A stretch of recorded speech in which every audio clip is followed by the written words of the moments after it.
సంక్రాంతి సెలవుల కోసమని సొంతూరుకొచ్చింది. మరో 2 రోజుల్లో తిరిగి వెళ్లేందుకు రెడీ అవుతోంది. ఇంతలోనే ఊహించని ఘోరం ఆమె ప్రాణాలు తీసింది. సోదరుతో కలిసి స్కూటీపై వస్తుండగా కార్ ఢీకొట్టడంతో ఆమె చనిపోయింది.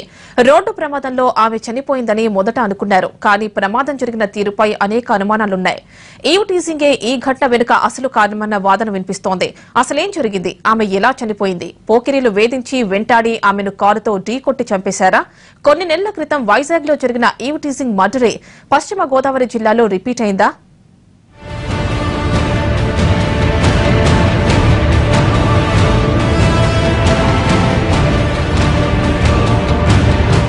ఐఏఎస్ కావాలని ఆ అమ్మాయి కన్న కలలు చెదిరిపోయాయి.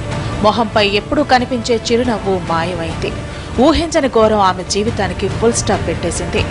పశ్చిమ గోదావరి జిల్లా నరసాపురం దగ్గర జరిగిన ఘోర రోడ్డు ప్రమాదంలో చనిపోయింది శ్రీ గౌతమి.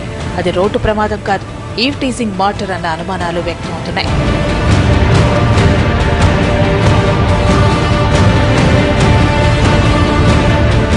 పశ్చిమ గోదావరి జిల్లా నరసాపురం పట్టణం గౌతమి సొంతూరు. ఐఏఎస్ కావాలన్నది ఆమె కల. అందుకోసం విశాఖపట్నంలో ఉంటూ పోటీ పరీక్షలకు సిద్దమవుతోంది. సంక్రాంతి సెలవుల కోసమని నరసాపురం వచ్చింది. ఆమె సోదరి పావని ల్యాబ్ టెక్నీషియన్ గా పనిచేస్తోంది. 3 రోజుల క్రితం అక్క చెల్లెలిద్దరూ పూలపల్లి నుంచి స్కూటీపై నరసాపురం వెళుతుండగా వెనక నుంచి ఏపీ 31AG 0366 నెంబర్ గల కారు ఢీకొట్టింది. వేగంగా వచ్చి వాహనం ఢీకొట్టడంతో గౌతమి కింద పడిపోయింది. కారు పైన పడ్డ పావనిని ఏమాత్రం కనికరం లేకుండా 200 మీటర్ల దూరం ఈడ్చుకెళ్లారు గుర్తు తెలియని వ్యక్తులు.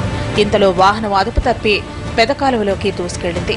స్కూటీ దిగమర్రు పంట కాలువలో పడిపోయింది. ఈ దృశ్యాలు ప్రమాద తీవ్రతను కళ్లకు కడుతున్నాయి.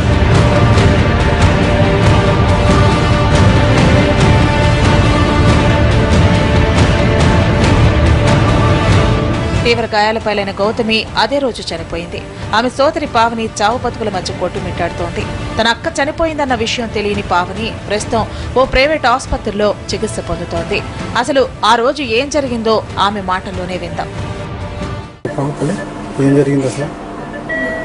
మొన్న భీమవరం పాలకొల్లు నుంచి ఇంటికి వచ్చేస్తుండగా హాస్పిటల్కి వెళ్ళి యాక్సిడెంట్ ఎవరు వెనకాల నుంచి వచ్చి గుద్దేశారు.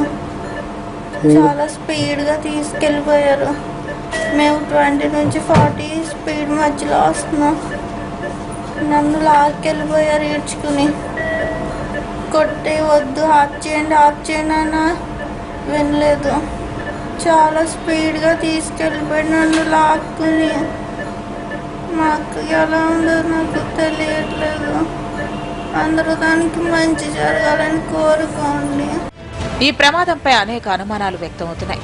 ప్రమాదానికి కారణమైన కారును కాలువలో వదిలేసి పరారయ్యారు.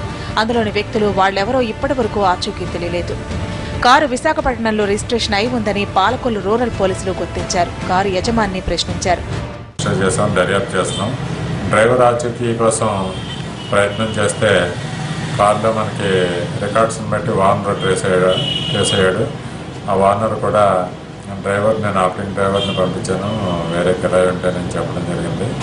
ఆపరేటింగ్ డ్రైవర్ని తీసుకుని అతను రమ్మని చెప్పడం జరిగింది. ఈ కేసు దర్యాప్తులో ఉంది. ఘటన జరిగి 4 రోజులు అవుతున్నా వాహనం నడిపిన వారెవరో తేలకపోవడం వెనక పెద్ద కథే నడుస్తోందనిపిస్తోంది. ఇది ప్రమాదం కాదని మద్యం మత్తులో ఉన్న యువకులు కారులో వెంబడించి వేధించారన్న వాదన వినిపిస్తోంది. అక్కా చెల్లెలు స్కూటీపై నరసాపురం తిరిగొస్తుండగా కారులో మద్యం మత్తులో ఉన్న యువకులు వేధింపులకు పాల్పడ్డారని, ఆ తర్వాత కావాలని ఢీకొట్టి చంపారన్న అనుమానాలు వ్యక్తమవుతున్నాయి. ఈ ఘోరం వెనక ఈవ్ టీజింగ్ కారణమన్న ఆరోపణలు వినిపిస్తున్నాయి.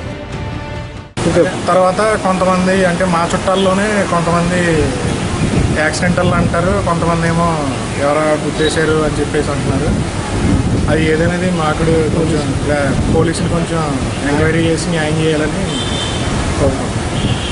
ప్రమాదంలో మృతి చెందిన శ్రీ గౌతమి కాలేజీ రోజుల నుంచి అన్ని విషయాల్లోనూ టాపర్. విశాఖపట్నంలో సివిల్స్ కు ప్రిపేర్ అవుతోంది. సంక్రాంతి సెలవుల్లో విశాఖ నుంచి ఇంటికి వచ్చింది. అయితే ప్రమాదానికి గురైన వాహనం విశాఖపట్నం రిజిస్ట్రేషన్ తో ఉంది. గౌతమి సివిల్స్ కు ప్రిపేర్ అవుతోంది వైజాగ్ లోనే. వాహనం కూడా విశాఖపట్నందే. దీంతో ఈ యాక్సిడెంట్ కు విశాఖపట్నానికి ఏదైనా లింక్ ఉందా అన్న అనుమానాలు వ్యక్తమవుతున్నాయి. రోడ్డు ప్రమాదంలో గౌతమిని చంపడానికి ఎవరైనా పక్కా స్కెచ్ చేశారా అన్న సందేహాలు తలెత్తుతున్నాయి. జరిగింది నిజంగా ప్రమాదమే అయితే దానికి కారణమైన వారు ఇప్పటి వరకు ఎందుకు బయటపడలేదు? బైక్ను ఢీకొన్న సమయంలో గౌతమి సోదరి కారు బ్యానెట్ పై పడిపోయి ఉన్న 200 మీటర్ల వరకు కారు ఎందుకు ఆపలేదన్న క్లారిటీ రావాల్సి ఉంది. పోలీసులు కూడా ఇప్పటి వరకు నిందితుల్ని పట్టుకోలేకపోవడం వెనక కారణాలేమైనా ఉన్నాయా అన్నది తేలాల్సి ఉంది.